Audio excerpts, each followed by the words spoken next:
नमस्कार दोस्तों, आपका स्वागत है हमारे चैनल पर। आज हम आपके लिए लेकर आए हैं महात्मा गांधी की किताब सत्य के साथ मेरे प्रयोग की संक्षिप्त लेकिन बेहद प्रेरणादायक कहानी। यह किताब गांधी जी के जीवन के विभिन्न पहलुओं, उनके संघर्षों और उनके सत्य के प्रति दृढ़ संकल्प की कहानी है। तो चलिए बिना समय गंवाए गांधी जी की इस आत्मकथा के हर एक महत्वपूर्ण अध्याय को विस्तार से समझते हैं। पहला अध्याय, प्रारंभिक जीवन और सत्य की खोज। इस अध्याय में गांधी जी के प्रारंभिक जीवन की झलक मिलती है। उनका जन्म 1769 में गुजरात के पोरबंदर में हुआ था।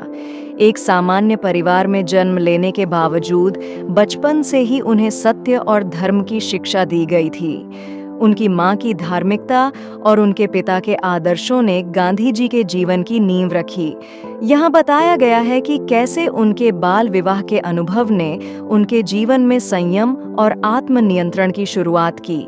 यह एक ऐसे व्यक्ति की कहानी है जो साधारण परिस्थितियों में पैदा हुआ, लेकिन अपनी साधना और विश्वास से असाधारण बना। चौथा अध्याय, भारत में स्वतंत्रता संग्राम और सत्याग्रह की शक्ति। भारत लौटने के बाद गांधी जी ने देश के विभिन्न हिस्सों में दौरा किया और जनता की समस्याओं को समझा। चंपारण और खेड़ा आंदोलनों में उन्होंने किसानों के अधिकारों की रक्षा के लिए सत्याग्रह का सफलतापूर्वक उपयोग किया। यह अध्याय बताता है कि कैसे उन्होंने बिना हिंसा के ब्रिटिश सरकार के खिलाफ लड़ाई की और भारतीय स्वतंत्रता संग्राम को एक नई दिशा दी। पांचवां अध्याय, असहयोग आंदोलन और खादी का प्रचार। गांधी जी ने असहयोग आंदोलन की शुरुआत की, जिसमें उन्होंने ब्रिटिश शासन के खिलाफ आंदोलन चलाया और भारतीयों से ब्रिटिश वस्त्रों और उत्पादों का बहिष्कार करने का आह्वान किया। उन्होंने खादी को आत्मनिर्भरता और स्वाभिमान का प्रतीक बनाकर भारतीय समाज में एक नई ऊर्जा का संचार किया। छठा अध्याय, दांडी मार्च और नमक सत्याग्रह। 1930 में गांधी जी ने दांडी मार्च का नेतृत्व किया, जो 240 मील की एक लंबी यात्रा थी। यह आंदोलन ब्रिटिश सरकार के नमक कानून के खिलाफ था और इसने पूरे देश में स्वतंत्रता की लहर पैदा कर दी। इस सत्याग्रह ने यह साबित कर दिया कि सत्य और अहिंसा की शक्ति से बड़ी कोई शक्ति नहीं होती। सातवां अध्याय, गांधी जी के व्यक्तिगत प्रयोग और आत्मनिरीक्षण। गांधी जी ने अपने जीवन में ब्रह्मचर्य, संयम और सादगी के प्रयोग किए। वे मानते थे कि सच्चे सत्याग्रही को पहले खुद पर विजय प्राप्त करनी होती है। उन्होंने अपने जीवन में क्रोध, अहंकार और लालच को नियंत्रित करने का निरंतर प्रयास किया।